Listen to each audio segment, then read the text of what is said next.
Bueno, muy buenas tardes a todos, a todas.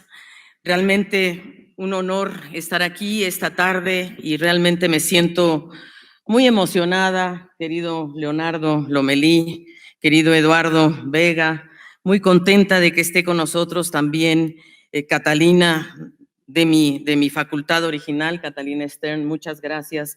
Y desde luego muy agradecida que nos acompañe desde luego Armando Sánchez Vargas, muchísimas gracias, y desde luego muchos amigos que están en la sala, que no me voy a detener a mencionarlos porque no quiero dejar a nadie afuera o a nadie atrás, como diría la Agenda 2030.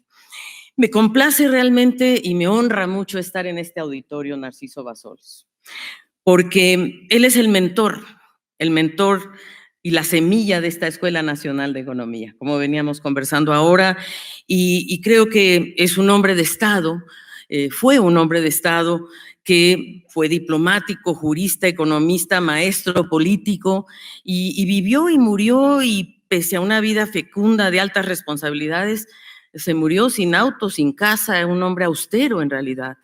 Y quiero decir que entre sus muchos talentos tenía un solo propósito, que era hacer de la patria común una tierra de iguales, construir para todos y todas un México justo y romper en la palabra y la acción con la cultura de los privilegios que a lo largo de nuestra historia ha privatizado para unos pocos los beneficios del trabajo colectivo y socializa los muchos costos de depredación que funda el puñado de fortunas de los poderosos. Qué orgullo estar aquí.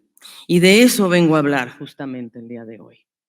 Así es que si ustedes me permiten, quiero decirles que el telón de fondo, lo que yo voy a presentar el día de hoy, que es en realidad lo que nosotros estamos haciendo es preguntándonos qué está pasando en esta época. Estamos ante una época de cambios o un cambio de época. Incluso con Rolando Cordera iniciamos un trabajo muy interesante de seminarios conjuntos que se llamaron precisamente Cambio de Época. Y yo lo que traigo hoy a ustedes es la primera vez que vamos a presentar esto de CEPAL. Es un trabajo colectivo, sí, sin duda, que ha sido hecho con mucho orgullo bajo mi coordinación, pero sin duda es el trabajo de mucha gente.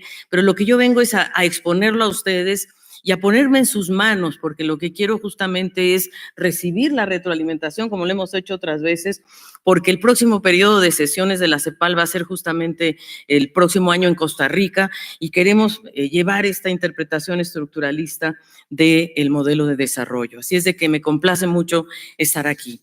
¿Y cuál es el telón de fondo de lo que nosotros hemos evaluado desde la CEPAL? Bueno, nada, el desencanto, el enojo, que en la región hay un verdadero punto de quiebre respecto a la continuidad del modelo. Creo que el mejor ejemplo que estamos viviendo hoy día es lo que está pasando en Chile, ¿verdad? Un país que verdaderamente había sido el gran modelo del neoliberalismo y que hoy verdaderamente está pasando por una de sus crisis más importantes desde la vuelta de la democracia. Entonces, hay un quiebre, un modelo además que se asocia con 3 décadas de concentración de la riqueza, que no es posible mantener, y un deterioro ambiental, ¿verdad? Que seguramente, y por eso me da tanto gusto que es la primera vez por lo que veo que las 2 facultades, que los 2 directores están aquí presentes, lo cual me parece un gran honor de que podamos vincular las disciplinas de ecología, de medio ambiente, de biología con la economía. Que eso es realmente lo que a mí me ha motivado en mi vida, porque yo empecé como bióloga, de hecho, bióloga tremenda, taxónoma, no, ya mucho para mi edad, ¿verdad? O sea, botánica de laboratorio, un ratón total. Pero cuando me fui a exponer a las comunidades mayas en el sureste mexicano, me di cuenta que no, que teníamos que verdaderamente analizar qué es lo que nos está pasando en este continente y sobre todo, ¿qué es lo que pasa con las instituciones que reproducen comportamientos de agentes con mayor poder económico y político? ¿Qué tenemos que hacer para cambiar esto? Y tercero y cuarto, esta propensión rentista que se nutre precisamente de este acceso privilegiado a la propiedad de los recursos naturales y a la economía financiera. Y una cultura del privilegio que es una herencia de nuestros vestigios coloniales, yo no lo dudo, pero que naturaliza las jerarquías sociales y las enormes asimetrías de acceso a los frutos del progreso y desde luego no permite la deliberación política y la distribución de los activos productivos. Y esta cultura del privilegio tan arraigada en nuestros países de América Latina, sobre todo, es una que naturaliza las desigualdades, la discriminación se ve como algo normal, ¿verdad? Que haya élites, que no haya, que las clases. Esto me parece terrible y que aborda la equidad y no la igualdad desde un punto de vista asistencialista y no de empoderamiento. Ese es el telón de fondo de lo que yo traigo el día de hoy. ¿Y qué es lo que traigo? Desde luego, lo que estamos observando, las disrupciones globales y crisis interrelacionadas y por lo tanto esta urgencia de encontrar un nuevo modelo. Primero, porque la globalización en realidad y la coalición neoliberal, ¿verdad?, no se han podido legitimar, ¿verdad?, ni políticamente ni económicamente. Segundo, porque estamos viviendo un capitalismo desregulado. No es que el capitalismo no vaya a ser la solución. Hay muchos que dicen capitalismo y democracia como si fuera una fórmula versus igualdad y socialismo. No es por ahí. O sea, en realidad el capitalismo puede convivir con la democracia. Lo que pasa es que este es un capitalismo desregulado, financiarización de las fuerzas de mercado que actúan libremente, sin regulación. Y entonces, ¿qué es lo que pasa? Que el propio mercado socava las propias bases de su sustentación. Eso es lo que está pasando hoy. Y hay muy magros resultados económicos que verdaderamente nos han llevado a políticas de austeridad económica que han hecho todavía más grave la situación de desigualdad y recesión. Y por cierto, a nivel internacional estamos viviendo una gran rivalidad geopolítica y grandes tensiones comerciales y tecnológicas, sobre todo entre China y Estados Unidos, y nosotros estamos atrapados entre estas dos grandes dinámicas. Y por otro lado, tenemos un gran debilitamiento del multilateralismo, ¿verdad? Un cuestionamiento de la Organización Mundial de Comercio, de las propias Naciones Unidas. Es decir, no está el multilateralismo que fue vigente, ¿verdad?, hace casi 75 años ya. Este año las Naciones Unidas cumplió 74. Viejitos, sí, pero todavía vigentes. Entonces, la verdad es que también tenemos un fenómeno en América Latina, sobre todo en Centroamérica y México, de migración. Migración por obligación, no como una opción, migración por pobreza, por violencia y agregando el gran tema de la adaptación al cambio climático, porque el Triángulo Norte de Centroamérica está expulsando a mucha gente precisamente porque han cambiado los regímenes de lluvia, por ejemplo. Antes tenían 2 periodos de lluvia, ahora tienen uno de sequía y uno de inundación que ha realmente pues deteriorado los cultivos, sobre todo de café, que es de donde depende muchísima gente de Centroamérica. Y claro, estas desigualdades han erosionado el contrato social y la democracia. Eso es lo que hoy estamos viviendo, ¿verdad? Y como alguien escribió hace poco, los millennials, y aquí debe haber varios, ya están medio conformados, ¿verdad? O sea, ya estamos endeudados, ya somos parte del modelo, bueno, pues ya ni modo. Pero los más jóvenes no. Esos son los que están empujando hoy. Hoy, ustedes, los que están aquí, están empujando fuerte para que esto cambie. Y por cierto, la destrucción del ambiente y la crisis climática, que no es menor. Y es una situación muy paradójica, porque cuando más cooperación se necesita es cuando menos está vigente. Cuando más necesitamos para implementar la Agenda 2030, justamente una agenda civilizatoria que se propone eliminar la pobreza en todas sus formas. De eso se trata la Agenda 2030 y sus 17 objetivos, y sin embargo, hoy nos están dando las condiciones para llevar adelante esta agenda. ¿Y cuál es el costo de no cooperar? Desde el punto de vista económico, la estamos pasando muy mal, y la estamos pasando muy mal porque miren ustedes el comercio, ¿verdad?, que se ha desacelerado fuertemente, y aquí hacia el 2018 ya estaríamos en 2,7 de hecho, y en 2019 miren la caída del comercio, vamos a estar en 1,2% a nivel mundial, si bien nos va. Esta es la última trayectoria que nosotros justamente lanzamos ayer, las perspectivas de comercio, y vimos con muchísima preocupación que el comercio está en problemas. Por lo menos en nuestra región se ha contraído el comercio menos 2% en exportaciones y menos 3% en importación. O sea, en la región, por lo menos. Y en el mundo entero, bueno, estamos en 1,2. ¿Y qué vemos en relación a la desigualdad o a la pobreza en realidad? Bueno, este fenómeno centro-periferia en los 80s, ¿verdad? Donde la pobreza, verdaderamente en los 80s, efectivamente estaba dividida, digamos, entre países del centro y países de la periferia. Prácticamente, digamos, aquí estaba la periferia, la mitad digamos, de la población estaba en estos niveles en los 80s, y hoy esto se ha corrido un poco, de tal manera que sí ha habido avances en relación a la salida de la pobreza y de la pobreza extrema, pero hoy nos encontramos que en términos de riqueza global, esta riqueza ahora es una problemática interna. Dentro de los países vemos esta gran asimetría entre los que más tienen y los que menos tienen. Yo les ponía el ejemplo de Chile porque es un ejemplo muy interesante, donde en relación, por ejemplo, a la riqueza, pues es un país con muchísima concentración de la riqueza. En relación al ingreso, lo mismo, ¿verdad? El 50% de la población gana prácticamente, o sea, un país con un $25,000 per cápita, cada persona o la mitad de los trabajadores gana al mes $500, la mitad, y con eso no les alcanza porque todos los bienes están privatizados. Entonces ahí, y la riqueza también, sobre todo, vemos que hay ya una desigualdad interna dentro de los países, ¿verdad? Sigue habiendo asimetrías internacionales, pero sin duda ya la gran transición se ha dado. Y desde luego, el gran problema que tenemos hoy es el deterioro ambiental. Hemos ya llegado a 9 límites planetarios, 9. Ya no solo es cambio climático, ya estamos hablando también de la acidificación de los océanos, estamos hablando de la pérdida de la capa de ozono, de los ciclos de nitrógeno tan importantes para el suelo, del uso global del agua, de los cambios en el uso de la tierra, de la pérdida de la biodiversidad, que es ese intangible que se nos está yendo de las manos, sobre todo en un país como este. Y, por supuesto, la contaminación. Entonces, sí, es la mayor falla del mercado de todos los tiempos, pero la tenemos que abordar porque es hoy cuando tenemos que hacerlo.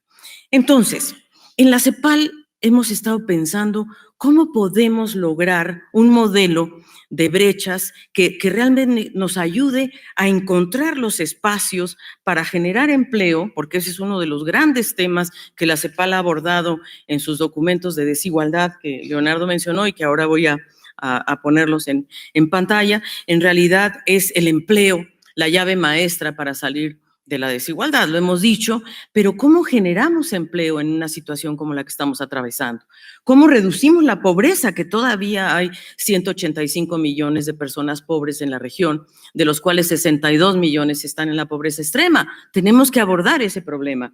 ¿Y cómo encaramos la emergencia ambiental? Entonces, ahí hemos, por supuesto, como se mencionó, la CEPAL viene trabajando en el tema de la desigualdad y la igualdad desde 2010 hasta 2018, ¿verdad? Hemos ido poniendo los modelos para poder ver cómo podemos avanzar. Primero, hacer un verdadero llamado de que la región llegó la hora de la igualdad. Esta es la región más desigual del mundo. No es la más pobre, pero es la más desigual. Eso no puede continuar.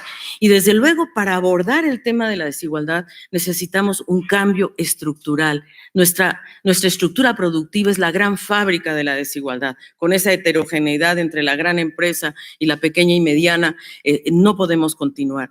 Pero necesitamos pactos, necesitamos revisar esa conversación entre el Estado, el mercado y la sociedad.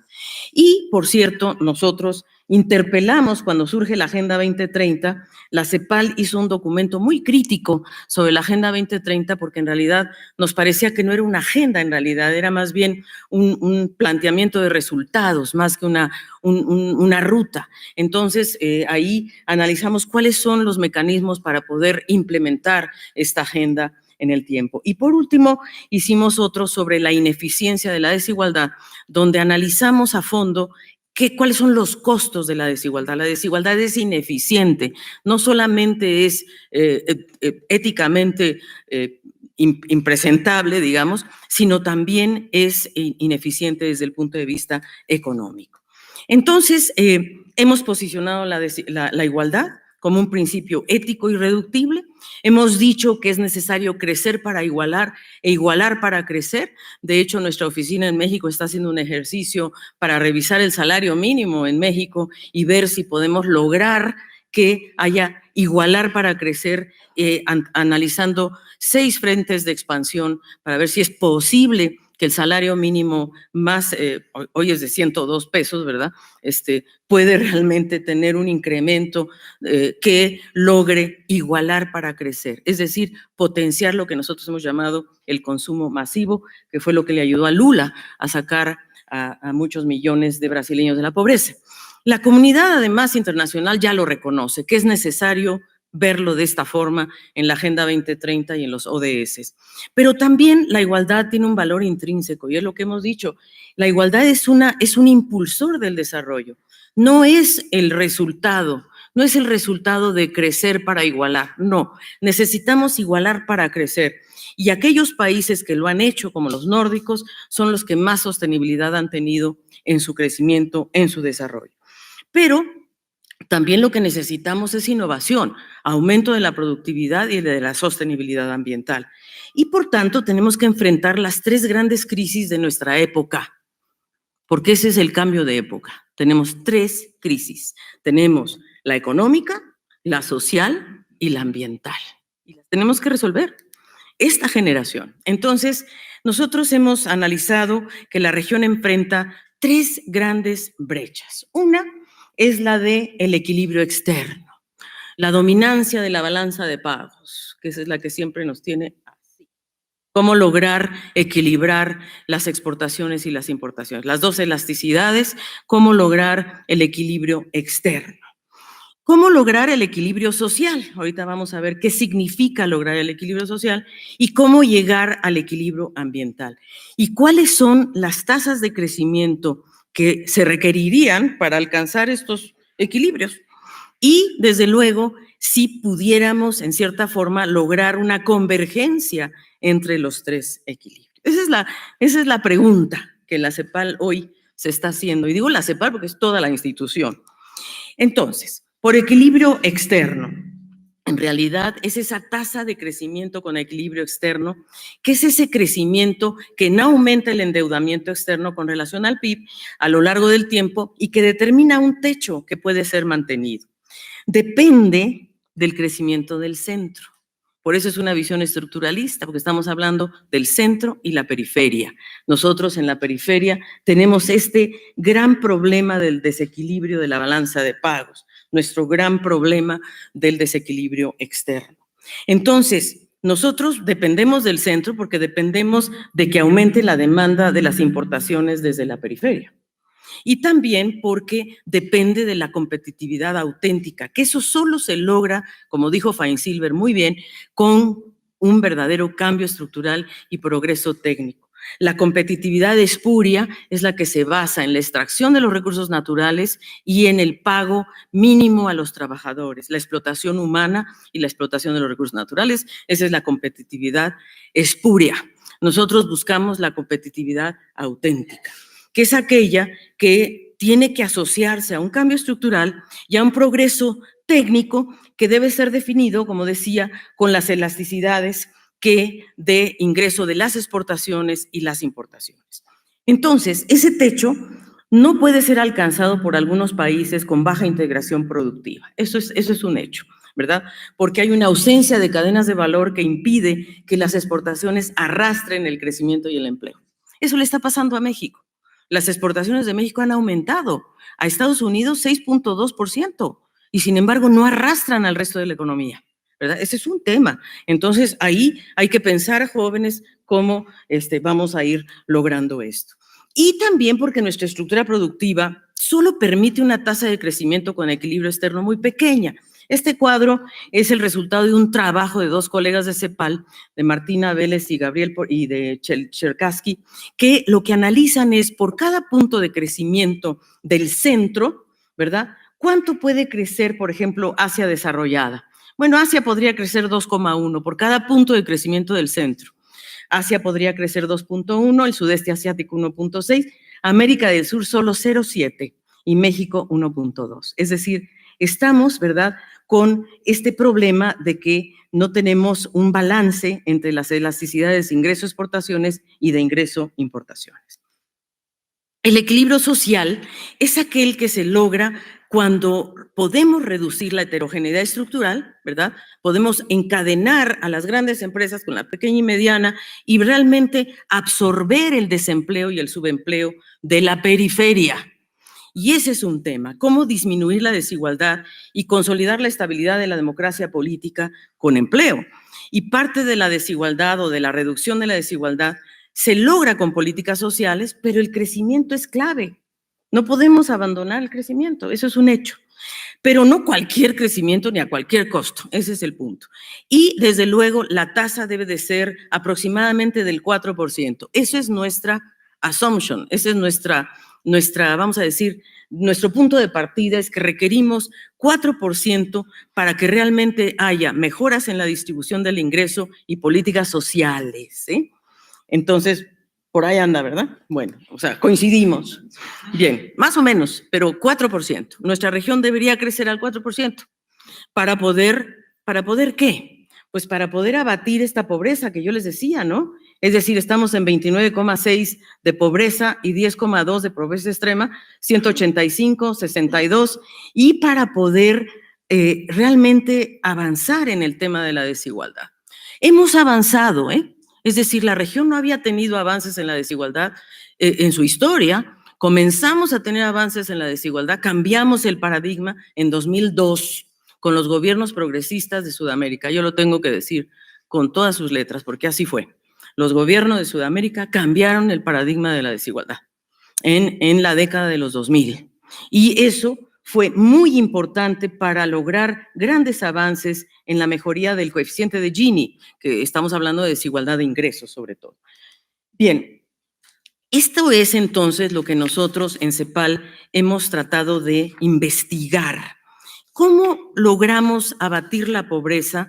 Y la pregunta que nos hicimos es, bueno, si queremos llegar a los objetivos de desarrollo sostenible, partiendo por el 1, que es la eliminación de la pobreza, pues ¿cuánto necesitamos crecer para lograrlo? Ya vimos que estamos en 29,5, ¿verdad?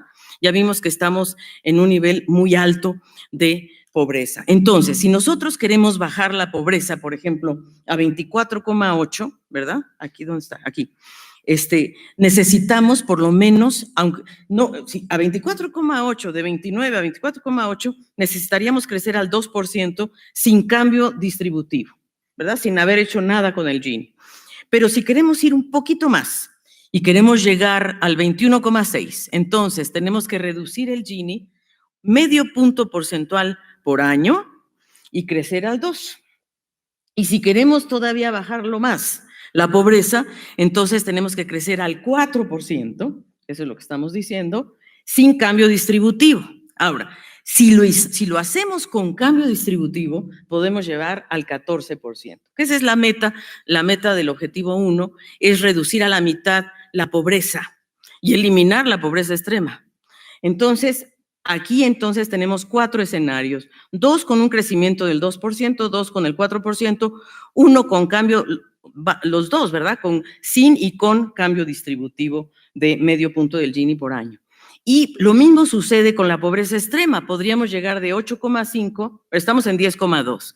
Podemos ir a 8,5, a 4,6 con los mismos escenarios, ¿verdad? Del 2% y vamos bajando gradualmente, con cambio distributivo, sin cambio distributivo. Esto es un poco con base en las series de datos que tiene la CEPAL, los posibles escenarios. Ahora, esto en realidad nos lleva a otro gran tema, que es, sí, claro que queremos reducir la pobreza, pero la otra cosa que es fundamental en el equilibrio social es que debemos ir igualdad y eficiencia, ya no es un trade-off, sino en realidad lo que decíamos, la igualdad es no es un resultado del sistema económico, sino es una variable muy importante, explicativa de su eficiencia a largo plazo. Entonces, igualdad, productividad y democracia son bienes complementarios y no sustitutos. Y aquellas economías, como yo decía, que ya lo han logrado, pues han avanzado. Y aquí lo que nosotros probamos es que la verdad es que se había pensado que había un big trade-off, ¿no? Que si igualamos, entonces no podemos crecer y la productividad y qué hacemos. Pues no es verdad. La verdad es que hicimos un modelo en donde mostramos que la igualdad, a la medida que la vamos mejorando, ¿verdad? O más bien, a medida que aumenta la desigualdad, también disminuye la productividad, ¿verdad? Y aquellos países que son mucho más virtuosos, dinámicos, exitosos, son los que han logrado, por un lado, bajar el coeficiente de Gini y, por supuesto, con productividades altas. Entonces, bueno, estamos rompiendo los paradigmas. Y sí, voy a poner un solo ejemplo. En el documento de ineficiencia de la desigualdad, probamos todas estas brechas, las modelamos todas las brechas de educación, de acceso a la salud, de discriminación, las desigualdades fiscales, todas las fuimos analizando.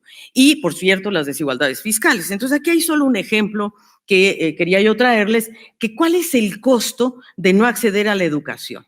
Miren ustedes cómo cambia el ingreso, o más bien, cuál es la gran brecha o cómo se incrementa el ingreso de los hogares cuando la población completó el primer ciclo de la enseñanza media, ¿verdad? ¿Cómo podría aumentar este incremento en el ingreso de los hogares si hubieran terminado la educación media? Entonces, ya ni siquiera estamos hablando de la educación universitaria, estamos hablando de la educación media. Y creo que eso es uno de los grandes temas que en la medida en que hay avances en la educación, en la salud, hay mayor igualdad. El equilibrio ambiental. El equilibrio ambiental es aquel, por lo menos en el modelo que estamos presentando, es el que respeta estos 9 límites del planeta, los que presenté al principio, y que protege a las futuras generaciones. Y entonces estamos desarrollando esta idea de que hay esta frontera ambiental centro-periferia, ¿verdad? ¿Cuánto puede crecer la periferia dada la tecnología y el crecimiento del centro sin destruir el planeta? ¿Verdad? Y hay una relación positiva entre crecimiento global y emisiones, eso no hay duda. Entonces, la periferia debería crecer menos si el centro crece más, dada la tecnología. Es decir, hoy el centro es el gran ganador, ¿verdad? Porque ellos tienen espacio, pueden crecer, tienen la tecnología y la periferia se va quedando atrás, se va quedando atrás. Y entonces hemos definido que si no hay un acuerdo global centro-periferia, y no se le da realmente más espacio a la periferia, y vamos a ver cómo es posible lograr esto. Si no sucede eso, miren los costos económicos que va a tener nuestra región. Desde es también un cálculo que hicimos en CEPAL de los costos económicos del cambio climático. Simplemente es un ejemplo, ¿verdad?, de cómo puede realmente afectar el cambio climático a las economías de la región. Miren ustedes que Centroamérica es de las economías más vulnerables al cambio climático, más vulnerables, incluso yo diría un pelito más que incluso el Caribe. Y eso que el Caribe, fíjense ustedes, a ver, hago un paréntesis, ¿se acuerdan del huracán Dorian, verdad? Que azotó a Bahamas. Bueno, ¿qué pasó en Bahamas? Decíamos nosotros. Bueno, es que el 50% de la población de Bahamas vive por debajo de los 5 metros de la costa. 5 metros por debajo, pues cómo no los va a llevar el huracán y todo. Y entonces hemos hecho una evaluación de cuánta gente vive por debajo de la cota 5 metros en el Caribe. Son muchos. La vulnerabilidad costera es enorme y ahora lo estamos llevando también a la región. Por ejemplo, Surinam es una de las regiones más vulnerables al tema del alza del nivel del mar. ¿Cuáles son las áreas claves que hemos identificado para lograr un gran impulso para la sostenibilidad? Bueno, en materia social está claro que tenemos que cerrar las brechas de capacidades humanas, que tenemos que ir a un trabajo decente, ¿verdad?, que tenemos que ir a la igualdad en materia de protección social. Fíjense ustedes que el 52% de la población de América Latina y el Caribe no tiene acceso a la protección social. Nada, nada. Así es de que esa gente, ¿verdad? Y sobre todo los mayores de 65, les vamos a caer en la cabeza, ¿a quién? A los jóvenes. Porque es así, no hay protección social. ¿Quién va a tener esta economía del cuidado de una población que envejece más y más? Y desde luego, en materia ambiental, hemos identificado 4 áreas muy importantes, 4, para no irnos a 20,000, 4. La primera tiene que ver con el patrimonio natural, la biodiversidad, los bosques, la tierra y el agua. Y tenemos entonces un modelo en el cual estamos mostrando dónde están los puntos críticos en la región en materia de biodiversidad, de bosques y cómo se está perdiendo el bosque en la región, sobre todo ahora con la crisis amazónica tan dura que en verdad el cambio del uso del suelo está creciendo a pasos agigantados. Y desde luego el tema del agua. El tema del agua, es un temazo el tema del agua y tenemos que analizarlo con cuidado porque ese va a ser el gran problema en pocos años, el agua. Y desde luego el aumento del uso de fuentes renovables no convencionales de energía, y ahí lo que estamos viendo es el grado de sustitución que tiene la región. La región tiene una matriz energética muy contaminante, muy atada a los combustibles fósiles, digan lo que digan. Hay 2 países que se salvan, que es Costa Rica, Uruguay y algunos de Sudamérica que tienen una matriz relativamente limpia, pero en general nuestra región se está carbonizando, no descarbonizando, carbonizando. Entonces, esta sustitución de energías renovables es muy importante porque además nos puede llevar a otro tema muy relevante que es la sustitución de importaciones, que es lo que ha hecho Costa Rica. Costa Rica hoy, su matriz es básicamente 85% de energías renovables. Claro que ellos empezaron hace 15 años, ¿eh? Entonces eso ha bajado la presión en la importación de combustibles fósiles. Eso también es una alternativa muy importante que la estamos evaluando. Y desde luego, el desarrollo de la electromovilidad. Nosotros pensamos que en las ciudades, por cierto, son el gran centro para poder lograr este cambio hacia una economía mucho más, hacia un gran impulso que realmente vaya hacia la sostenibilidad, porque ahí tenemos opciones de electromovilidad. Estamos viendo los modelos de las ciudades, hemos analizado 7 ciudades en América Latina y el Caribe y cuáles son sus patrones de movilidad. Por cierto que nuestra tasa de motorización va exactamente en sentido contrario, ¿verdad? Porque todos son carreteras, todos son autos, entonces vamos muy mal. Pero hay un enorme espacio para la electromovilidad y desde luego para el reciclaje y la economía circular. Entonces, el viejo paradigma, el de desarrollo es insuficiente, no alcanza con solo crecer. Esa es la verdad. No alcanza, simple y sencillamente. Y hoy creo que ya hay un consenso de que este nuevo paradigma tiene que apuntar a una convergencia de ingresos, ¿verdad? Pero también al cierre de la brecha social con enfoque de derechos. O sea, hacia allá tenemos que ir. Y segundo, respetar los límites del planeta y ser muy conscientes de lo que encierra la destrucción del medio ambiente. Y es la principal amenaza física a la continuidad del desarrollo, ¿verdad? Y la desigualdad, o sea, una es la amenaza física y la otra es una amenaza política. Esa es la verdad. La desigualdad es la amenaza política y la insostenibilidad ambiental es la amenaza física. Entonces, la verdad es que tenemos que movernos hacia allá. Entonces, nosotros modelamos qué significa el crecimiento con equilibrio externo, es decir, donde las 2 elasticidades, exportaciones e importaciones estén en equilibrio. Pero aún ahí, ¿verdad? Este es el crecimiento del centro, este es el crecimiento de la periferia. Nosotros partimos de la base, que yo dije, 4%. Si creciéramos al 4% en la periferia, nosotros, y el centro está creciendo aquí, pongamos, aún así, con equilibrio externo, nos queda la brecha social. Entonces, ¿cómo cerramos esta brecha social? Esa es una de las primeras preguntas. La segunda, bueno, la primera, pues, es ¿Cuánto?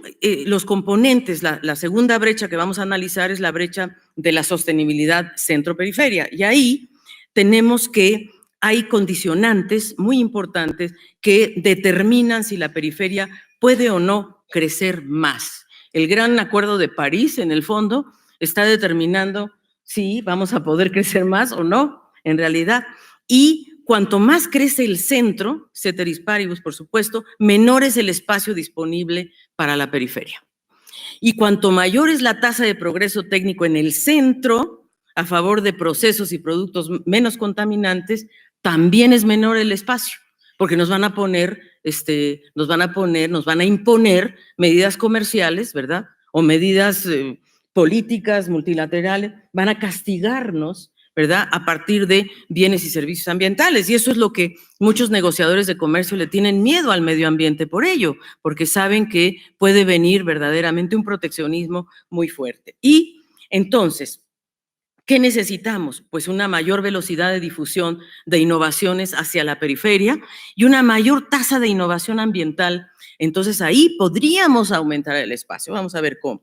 Y cambios, por supuesto, en los patrones de consumo a favor de bienes menos intensivos en carbono y que nos dé más espacio. Y ahí nosotros en América Latina y el Caribe tenemos una gran ventaja porque somos muy ricos en materia de biodiversidad, deforestación, que esa es una materia muy importante que apenas se ha introducido en las negociaciones de cambio climático recientemente para medir cuánto puede ayudar las áreas de bosque a reducir las emisiones de carbono. Entonces, la brecha ambiental, esto es lo que nosotros llamamos la brecha o la frontera ambiental centro-periferia, ¿verdad? Entonces, vamos a suponer que esta es la frontera, ¿verdad? Aquí estamos en equilibrio, aquí tenemos una brecha social y aquí tenemos una gran brecha ambiental. Entonces, ¿cómo cerramos las tres? ¿Verdad? Eso es lo que nosotros, ¿cómo cerramos esta brecha de sostenibilidad, esta brecha social y, por cierto, pues claro, la brecha ambiental, ¿verdad? Entonces, lo que hicimos es, bueno, por supuesto, entendiendo el equilibrio ambiental, dos claves centrales de justicia distributiva en un mundo con centro y periferia, que es respetar el derecho de las futuras generaciones, número uno.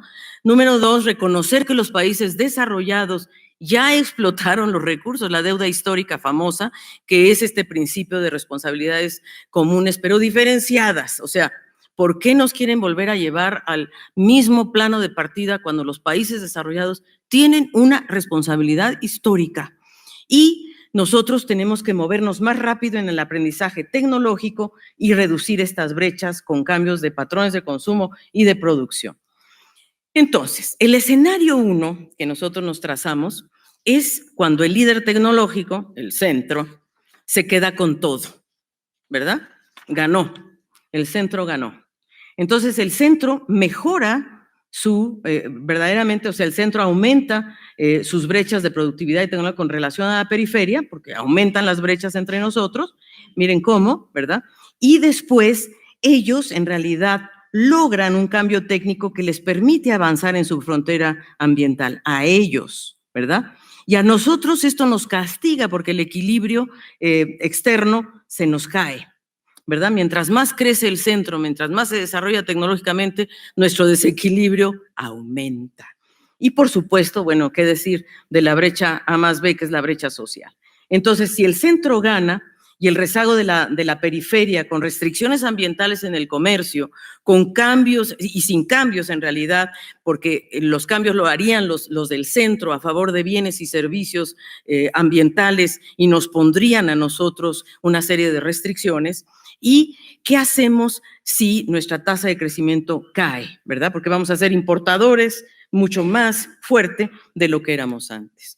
Y el escenario 2, ¿verdad? Claro que para eso tenemos todo un paper y con gusto lo comparto, ¿verdad? Yo decía, ¿qué les presento para que me entiendan hacia dónde vamos? El modelo, el escenario 2 es una dinámica virtuosa, pero ¿qué requiere? Una nueva gobernanza internacional. Eso es lo que necesita. Y nosotros, los países de la periferia, nos tenemos que poner de acuerdo para realmente negociar mejor, porque no estamos negociando bien.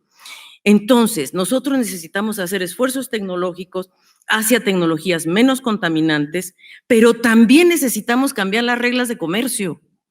De verdad, eso nosotros lo hemos analizado a fondo y poder lograr, vamos a ver qué reglas del comercio concretas estamos proponiendo que deben cambiar. Y segundo, necesitamos que la región también rediseñe sus instituciones y sus políticas para lograr una mayor difusión de nuevas tecnologías y construir capacidades endógenas para resolver sus problemas ecológicos, económicos y sociales. Pero nosotros, porque es verdad que la región, nosotros lo mostramos ayer en la panorama de comercio, nuestra región está importando bienes y servicios ambientales, no hay duda, pero estamos importando más de lo que producimos en la región. No, hay que desarrollar nuestras capacidades endógenas para poder fabricar, producir los bienes y servicios ambientales, ¿verdad? Tecnología descontaminante, vehículos eléctricos. México es una gran potencia automotriz, pero no ha podido desarrollar una marca propia, ¿verdad? En cambio, los chinos, encantados, y los coreanos, ¿para qué les digo? Bueno, entonces, ¿qué hacemos? Y aquí, en esta parte, lo ideal es lograr movernos nosotros también hacia, seguir creciendo al 4, siempre hemos mantenido constante el crecimiento de 4, pero movernos hacia mayor sostenibilidad ambiental, siempre y cuando, y en eso sí, el centro va a tener que ceder, tiene que ceder para que nosotros podamos mejorar el equilibrio externo, cerrar la brecha social y alcanzar esto. Claro, ahí hay una serie de parámetros que tenemos que poner en su lugar y eso es lo que estamos haciendo ahora y vamos a modelar, en gran medida estamos modelando Brasil, estamos modelando México, estamos modelando Chile y Costa Rica. Son 4 países que estamos, 2 que se han comprometido, chicos, pequeñas economías, que se han comprometido con la descarbonización y 2 economías muy grandes que cómo pueden reaccionar. Entonces, sin duda, los escenarios futuros dependen totalmente de decisiones políticas. Es decir, obviamente hay fuerzas económicas que inducen a que el crecimiento se ajuste al equilibrio externo, ¿verdad? Claro. Por ejemplo, los límites al endeudamiento. O bien, entonces el ajuste entre equilibrio externo, equilibrio social y ambiental no tiene fuerzas automáticas. O sea, no vamos a llegar ahí automáticamente, eso olvídenlo. Y menos con el mercado solito. Entonces, necesitamos que en realidad haya espacio y que haya acuerdos internacionales que nos abran este espacio. ¿Y por qué creemos que tenemos el derecho a tener este espacio? Pues porque hay una enorme asimetría, simplemente yo la pongo aquí. Hay una asimetría con respecto al resto del mundo. Esto es lo que emite América Latina y el Caribe en gases de efecto invernadero, 8.3% del total del mundo. Es cierto que tenemos una gran emisión en materias de cambio de uso del suelo, que es el más alto, ¿verdad?, del mundo en realidad. América Latina está cambiando el uso del suelo a un ritmo muy rápido y ahí tenemos que poner ojo, pero en términos globales estamos contribuyendo con un 8.3%. ¿No? Mientras las otras economías pues están en otra. Y desde luego hay una doble asimetría, uno la global y otra la interna, ¿verdad? Porque además para poder alcanzar el 1.5 grados centígrados o 2 grados centígrados, pues en realidad son los estratos más bajos los que van a acabar pagando la cuenta. Entonces, propuesta comercial. 1, tenemos que lograr mayor coherencia entre los regímenes comerciales y los ambientales, al menos en 4 puntos.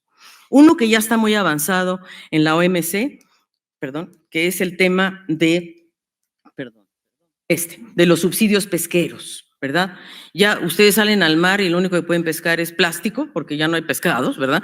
Entonces, hay un cierto consenso internacional de eliminar o limitar los subsidios pesqueros. También los combustibles fósiles, pero resguardando a las poblaciones vulnerables, ¿verdad? No a la ecuatoriana, que llegó el Fondo Monetario y arrasó, ¿verdad? Sin proteger a las poblaciones más vulnerables. Tuvieron que echar para atrás la medida, sin duda. Eso no es la forma de eliminar los subsidios. Y por otro lado, ¿cómo reinstalamos la legislación para las subvenciones a la reconversión ambiental? Fíjense ustedes que la OMC tenía un artículo que permitía subvenciones, o sea, subsidios nacionales, a la reconversión ambiental de las empresas. Pues lo retiraron en 1999, ¿verdad? Pues nosotros decimos que se vuelva a instalar, es decir, que los países tengamos espacio de poder subvencionar a las empresas que quieren hacer la reconversión ambiental. Tercero, necesitamos legislar medidas adoptadas por los países del Acuerdo de París. Por ejemplo, en el Acuerdo de París, en Europa están haciendo ajustes de carbono en la frontera, de manera tal que si te entra, nosotros somos importadores netos, por cierto, de carbono, ¿verdad? Todo lo que importamos viene ya con componentes de carbono. Entonces, si nos van a cobrar en la frontera el impuesto al carbono, como lo están haciendo en Europa, pues vamos a hacer el pierde total. Entonces, tenemos que analizar con cuidado estos apoyos, estos ajustes de carbono en la frontera. Y por último, nosotros estamos proponiendo un waiver. Esto es eximir a América Latina y el Caribe, por lo pronto, bueno, si los otros se suman muy bien, a los acuerdos PIP, que son los TRIPS, los de propiedad intelectual, especialmente para las tecnologías verdes en países en vías de desarrollo. Lo que se hizo para la epidemia del SIDA, pues que se haga ahora. Si queremos realmente cumplir el Acuerdo de París, pues entonces necesitamos un waiver de las tecnologías ambientales, lo siento, ¿verdad? Sobre todo los paneles solares, la energía renovable, necesitamos un waiver, definitivamente. Y yo creo que esa es una medida fuerte, pero tiene que ser posible. Y desde luego necesitamos una política macroeconómica que amplifique el espacio fiscal, ¿verdad? Con evasión, con evaluar los gastos tributarios, que ya en México se está haciendo, adoptar los impuestos a la economía, que yo sé que aquí hay un gran debate del impuesto del tabaco y de no sé cuánto que están alegando las tabacaleras y toda la cosa, pero bueno, ese es el camino, los impuestos a la salud, los impuestos ambientales, es por ahí. Y los impuestos también a lo digital, ¿verdad? A poder, pero no al consumidor, porque ese es el otro gran tema, ¿verdad? Que te quieren poner el impuesto al usuario final de Facebook o de… No. O sea, hay que irnos a las grandes empresas, si no, eso no funciona. Y desde luego 4 políticas de inversión y gasto, que es proteger la doble inclusión. Nosotros creemos que hay que proteger lo laboral y lo social, es lo que ha logrado mayor inclusión en el tiempo, reorientar la inversión pública para tecnologías innovadoras y fomentar acuerdos público-privados para la infraestructura, incentivos para la industria, que es lo que estamos tratando en el acuerdo comercial, y espacio multilateral para reducir asimetrías fiscales. Nosotros no podemos seguir operando con empresas transnacionales que no pagan los royalties al mismo nivel en todos los países, ¿verdad? La misma empresa fulanita que extrae la plata en República Dominicana, en Perú y en Chile, paga distintos royalties en cada país de acuerdo a la negociación a la que hayan llegado. Eso no puede ser. Nosotros necesitamos que las propias empresas transnacionales paguen en los lugares de su jurisdicción, además de sus lugares de jurisdicción, que eso lo está logrando la OCDE, necesitamos que paguen impuestos en donde hacen las ganancias de productividad, que es en nuestros países. Así es que ahí necesitamos un acuerdo fiscal de carácter global. Ahí nuevamente necesitamos reducir estas asimetrías. Y desde luego una política monetaria para el crecimiento, que yo creo que es muy importante estimular la demanda agregada y poder darle mayores capacidades para poder tener instrumentos en líneas de crédito y otro tipo de instrumentos para tener realmente espacio. Lo que estamos buscando es espacio para poder invertir en un cambio estructural. Y por cierto, pactar, ¿verdad? La región está llamando a gritos un nuevo pacto social. ¿De qué se trata el movimiento de Chile? Yo les digo, los chilenos lo que quieren es una nueva constitución, punto. Porque la constitución que está operando en Chile viene de la época de la dictadura y es una constitución que privilegia la propiedad privada sobre el interés público. Entonces, así de simple, bueno, no es tan simple, ¿verdad? Pero me refiero, lo que están pidiendo es eso, ¿verdad? No medidas, ¿cómo se llama esto? No aspirinas, ¿verdad? Están pidiendo un cambio de fondo. Entonces, eso es lo que estamos hoy. La verdad es que tenemos que retomar los pactos políticos como el instrumento para ir más adelante en esta perspectiva estratégica. Y un pacto social que cambie la relación entre el Estado, el mercado y la sociedad. Y la ciudadanía tiene que concurrir como sujeto de política. En el acuerdo de Escazú, ¿verdad? Por ejemplo, ¿verdad? Que México, por cierto, no ha ratificado, jóvenes. El acuerdo de Escazú es un instrumento ciudadano. ¿Un instrumento ciudadano para qué? Para tener acceso a la información, a la justicia y a la participación ciudadana en materia ambiental. Es el único acuerdo del mundo que protege a los activistas ambientales, los derechos. Es la única. Entonces, bueno, empujemos para que México ratifique, ¿no? Nos faltan algunos por ahí. Bueno. Y por último, nosotros lo que proponemos en realidad es que para cerrar estas tres brechas y lograr tasas de equilibrio entre lo social, lo ambiental y lo externo, necesitamos una nueva economía política, un pacto global. Necesitamos política industrial, yo lo he dicho 1000 veces, ¿verdad? Yo creo que ya resuena estas palabras en toda la universidad, porque lo he dicho aquí, lo he dicho en la sala no sé cuánto, en la sala A, en la B, en la C, y ahora en este magnífico auditorio, vuelvo a decir, necesitamos política industrial, política tecnológica en la periferia, que promueva difusión, adaptación y mejoras. A veces de la tecnología que viene del centro, ni hablar, pero hay que hacerlo. Inversión pública, nuevos patrones de consumo y desde luego una gobernanza internacional. Si no hay gobernanza internacional, esto va a ser la ley de la selva. Eso es, queridos amigos, queridos colegas, quiero decirles que para mí de verdad es un honor haber podido compartir estas ideas, ¿verdad? Que la CEPAL está trabajando hoy mientras, as we speak, mientras estamos aquí. Y yo solamente quiero cerrar con algo que decía el propio Narciso Bassols hace 8 décadas. 8. Fíjense lo que decía, el que estamos recordando hoy. Él decía, en vez de una escuela liberal destinada ante todo a formar unidades individuales vigorosas, aptas para sobrevivir en la lucha y vencer en el proceso de selección y adaptación, ustedes deben crear una escuela que, animada de propósitos y tendencias sociales, haga de la educación personal un medio de realizar mejor las aspiraciones colectivas. Y para ello supedite estrictamente el desenvolvimiento de los instintos, aptitudes y energías de los alumnos a las exigencias nacidas de la moderna aspiración social que se empeña en dar forma a nuevos tipos de sociedades humanas apoyadas en la justicia. Él hablaba, hay que dar forma a nuevos tipos de sociedades apoyadas en la justicia. De eso se trata. Muchas gracias.